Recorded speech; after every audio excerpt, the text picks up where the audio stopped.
সালাম আলাইকুম। শেষ সময়ে যারা তোমরা হতাশ হয়ে যাচ্ছ তাদের জন্য আজকে আমরা আশার বাণী নিয়ে আসছি। সেটা হইতেছে, দেখো, যে কারণে যে চারটি কারণে তোমার গুচ্ছে চান্স পাওয়া সহজ। তোমরা ভাই আমার এখন কি শেষ সময়ে আছো, এখন মনে হইতেছে ভাই আমি মনে হয় পারবো না বা আমার দ্বারা মনে হয় সম্ভব না।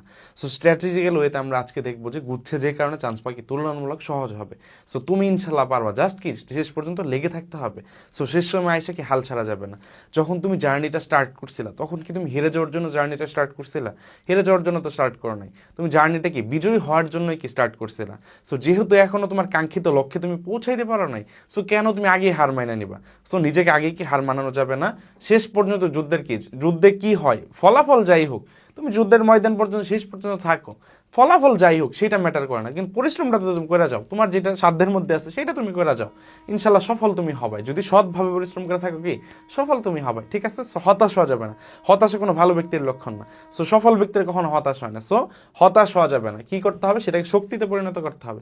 পরিণত করে আমার সামনের যে দিনগুলো আছে কঠোর পরিশ্রমের মাধ্যমে আমি ইনশাল্লাহ বিজয়ের কি বেশে হচ্ছে আমি কি বিজয়ের বেশে হচ্ছে হাজির হবো ইনশাল্লাহ। সো চলো আমরা দেখি যে যে চারটি কারণে গুচ্ছে চান্স পাওয়া কি আমাদের জন্য সহজ হবে। তাহলে দেখো, যদি আমরা চারটি কারণ যদি আমরা দেখি, আচ্ছা তাহলে দেখো কারণগুলো যদি আমাদের দেখি একটু, তাহলে প্রথম যে কারণটা, সিট সংখ্যা হচ্ছে অনেক বেশি। এখানে প্রায় হচ্ছে আমাদের 8,500 মতো সিট আছে। কত? প্রায় হচ্ছে কত 8,500 মতো সিট হচ্ছে কি আমাদের আছে। এবং তুমি যদি ওয়েটিং থেকে চিন্তা করো, এখানে প্রায় হচ্ছে হচ্ছে ডাবল, প্রায় ধরো 15,000 পর্যন্ত তুমি ওয়েটিং চিন্তা করতে পারো।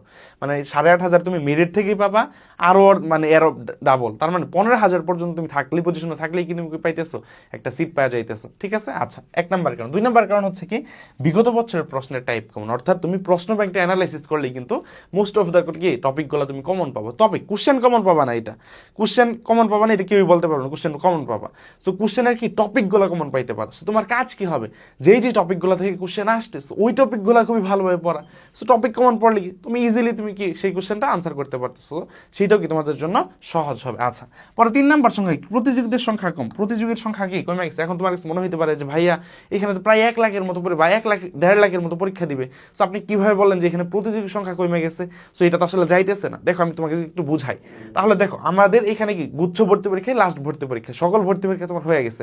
ঢাবি, রাবি, কৃষি গুচ্ছ বা যত ভর্তি পরীক্ষা আছে সব পরীক্ষা হয়ে গেছে, শুধুমাত্র গুচ্ছ ছাড়া। তার মানে তুমি দেখো এখানে কি যে স্টুডেন্টটা গুচ্ছা একটা কৃষি গুচ্ছা একটা ভালো সিট পাইছে, সে কি গুচ্ছে পরীক্ষা দিবে বা গুচ্ছে যাবে? যাবে না। বা হচ্ছে যে রাজশাহীতে একটা ভালো সিট পাইছে, সে গুচ্ছে জাস্ট পরীক্ষাটা দিবে, হয়তো বা ফর্ম ফিল আপ করে রাখছিল, সেটা অ্যাটেন্ড করার জন্য হয়তো দিবে। সেই ক্ষেত্রে সে কিন্তু গুচ্ছে ভর্তি হবে না। তার মানে কি দেখো তুমি ঢাবি, রাবি এবং কি প্রত্যেকটা চিটাগাং বল সবগুলো পরীক্ষা হয়ে গেছে। তার মানে যারা ওইখানে টপ সাবজেক্টগুলো পাইছে তারা জাস্ট কি অ্যাটেন্ড করবে, কিন্তু তারা কিন্তু পরীক্ষা মানে কি তারা কিন্তু ভর্তি হবে না। সো এটা কিন্তু তোমার জন্য হিউজ একটা অপরচুনিটি। গুচ্ছ ভর্তি পরীক্ষা যদি প্রথমে হইতো তখন কি হইতো, এই এতটুকু গলায় হচ্ছে অ্যাপ্লাই হইতো, তখন কি যারা হচ্ছে টপ করতো বা বিভিন্ন ভার্সিটিতে চান্স পেতো তারা ওইখানে ভর্তি হতো, ফলে কি তোমার সিটটা নষ্ট হইতো। সো তোমার সিটটা কিন্তু এখন নষ্ট হইতেছে না। সো তোমার সিটটা কি থাকতেছে, যারা টপার ছিল তারা চলে গেছে, টপাররা তাহলে কি তোমার জন্য প্রতিযোগিতার যুদ্ধটা কি হয়ে গেছে, সহজ হয়ে গেছে। সো তোমরা যারা এখন চান্স পাও নাই, কোথাও কাঙ্ক্ষিত লক্ষ্যে পৌঁছাইতে পারো নাই, তারাই কি যুদ্ধে রয়ে গেছো। সো তুমি কিন্তু কি মানে হেরে যাওয়া পাবলিকের মধ্যে কি হবে, যুদ্ধ হবে। সো যারা জিতে গেছে তারা তো আর এইখানে যুদ্ধ হচ্ছে আসবে না। যদিও আসে সে কি করবে, জাস্ট হয়তোবা কোনো প্রিপারেশন ছাড়া পরীক্ষা দিতে আসবে, সে ওইখানে হয়তোবা ভালো করতে পারবে না। তুমি কি প্রিপারেশন নিয়ে পরীক্ষা দিবা, সো তুমি ইনশাল্লাহ ভালো করবে। কেন ভালো করবে না, অবশ্যই তুমি ভালো করবে। ঠিক আছে, সো এটাকে আমি কি আত্মবিশ্বাসের সাথে ইনশাল্লাহ, এটাকে আমার নিজের বিশ্বাসের সাথে হচ্ছে এগিয়ে নিয়ে যাবো আমি, তাহলে আমি ইনশাল্লাহ পারবো। আচ্ছা, 4 নাম্বার মোস্ট হচ্ছে ইম্পর্টেন্ট যে কথাটা, সেটা হচ্ছে তোমার 50% মার্কে চান্স হয়, মানে খুবই অল্প পরিমাণ মার্কে কি হয় চান্স পাওয়া যাইতে পারো তুমি। তার মানে দেখো 50% মার্ক তোলা কিন্তু স্ট্র্যাটেজিক্যাল ওয়েতে আগালে তুমি কিন্তু খুবই সহজ। তোমার কাছে মনে হইতে পারে যে 50 মার্ক তো কঠিন, আমার কাছে অনেক তোলা, এখানে ফিজিক্স আছে, ম্যাথ আছে, সো এত কিছু তো পারা সম্ভব না। তুমি যদি একটু চিন্তা ভাবনা করে রাখো তাহলে কিন্তু 50% মার্ক তোলা তোমার জন্য কোনো কঠিন ব্যাপারই না। কারণ কি দেখো তোমরা যারা মেডিকেল অ্যাসপারেন্ট আসো, ভার্সিটি প্রিপারেশন নেও নাই, তাদের জন্য দেখো বায়োলজি যারা পড়ে আসতো, তার মানে বায়োলজি তোমার এখানে কত, তোমার হচ্ছে ধরো 30 মার্ক হচ্ছে বায়োলজি, কত 25 মার্ক আছে বায়োলজিতে, কত কয় মার্ক আছে 25 মার্ক হচ্ছে আমাদের কত বায়োলজিতে আছে। তার মানে দেখো 25-এর মধ্যে তুমি ধরো প্রিপারেশন ধরলাম তোমার এতটা ভালো না। আচ্ছা ধরো 25-এর মধ্যে কি 18 বা হচ্ছে 20 তো পাওয়া সম্ভব। 25-এর মধ্যে গুচ্ছে এত হিউজ লেভেল কঠিন কোশ্চেন হয় না, ঠিক আছে, বায়োলজি কঠিন কোশ্চেন হয় না।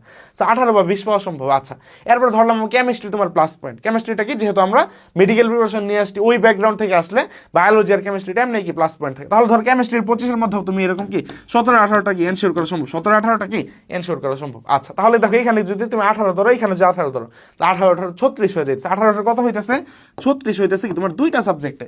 দুইটা সাবজেক্টে 36 হয়ে যাচ্ছে। বাকি কি থাকতেছে তোমার কাছে? ফিজিক্স থাকতেছে আর হচ্ছে কি ম্যাথ থাকতেছে, ফিজিক্স আর হচ্ছে ম্যাথ। তাহলে দুইটা মিলে তোমার কি, তোমার জাস্ট কত 14 মার্ক দরকার।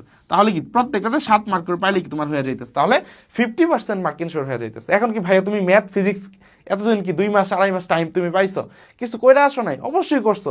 তো এখানে তুমি ইজিলি দেখা গেছে চোখ বন্ধ করে এইভাবে যদি দেখাও, চোখ বন্ধ করে দেখালো দেখা গেছে 8-9টা হয়ে যাবে, আন্দাজে দেখালে 8-9টা হয়ে যাবে। তো এখানে কি 7টা আমাদের কি একদম মিনিমাল টার্গেট, 7 আমার পাইতে হবে। তো আর এই দিক দিয়ে থেকে যদি আরেকটু নাম্বার বাড়াইতে পারো, 40 করে ফলাইতে পারো এটাকে, তো এই দিক থেকে কি আরেকটু বেশি নাম্বার পাইলে তখন কিন্তু তুমি যে মেরিট পজিশনে থেকে কি পাইতেছো, চান্স পাইতেছো। ঠিক আছে, সো এইটা একটা কি আমার জন্য হিউজ একটা অপরচুনিটি, যেটা কি যে অল্প পরিমাণ মার্কে কি হয় আমাদের, অল্প পরিমাণ মার্ক হিউজ পরিমাণ সিট, অল্প মার্কে হিউজ অপরচুনিটি। সো এইখানে কি থাকতেছে তোমার জন্য বেস্ট একটা অপরচুনিটি হচ্ছে গুচ্ছ ভর্তি পরীক্ষা। সো গুচ্ছে যারা ভালো করতে পারবা তাদের জন্য কি এই যে এইগুলা কথা যেগুলো আমরা বিশ্বাসের সাথে দেখবো, আমরা এটাকে কি আমাদের কি এইগুলো সবগুলো আমাদের ফেভারে গেছে, তোমার ফেভারে গেছে। এটা খেলা কার কোর্টে আছে, তোমার কোর্টে আছে। সো জাস্ট কি এটাকে জাস্ট কি আমাদের ওইটাকে আমরা কাভার করে দিয়ে আসবো, তাইলে ইনশাল্লাহ আমাদের হয়ে যাবে। ঠিক আছে, আর হচ্ছে যারা গুচ্ছের প্রস্তুতিটাকে শেষ সময় গুছাই নিতে চাচ্ছ তাদের জন্য হচ্ছে আমাদের ম্যারাথন ব্যাচে আছে, যে গুচ্ছের শেষ সময়ের প্রস্তুতিকে তোমাকে একদম কমপ্যাক্ট হইতে হচ্ছে গুছাই দেওয়া হবে। এখানে আমাদের হচ্ছে টোটাল 9টা ম্যারাথন ক্লাস হবে ইনশাল্লাহ, যে প্রত্যেকটা সাবজেক্টের ম্যারাথন হবে, যেটা কি তোমার স্বল্প সময়ের মধ্যে তোমাকে কি একটা চ্যাপ্টার মানে একটা অধ্যায় রিভিশন, একটা কি বই রিভিশন করে দেওয়া হবে, অধ্যায় না। তাহলে একদিনের মধ্যে তুমি দেখো, যদি তুমি চিন্তা করো বোটানি বা জুলজি, একদিনের মধ্যে কিন্তু কখনোই সম্ভব না শেষ করা, রিভিশন দেওয়া।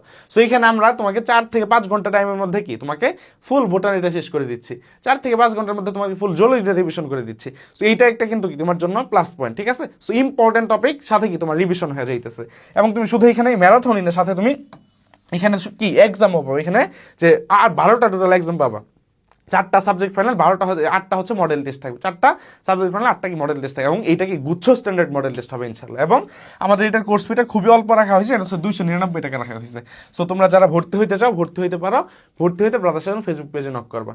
সো আশা করি সবাই ইনশাআল্লাহ গুচ্ছের শেষ বিজয়ের হাসিটা হাসতে পারবা। তো সবাই ভালো থাকবা, আসসালামু আলাইকুম।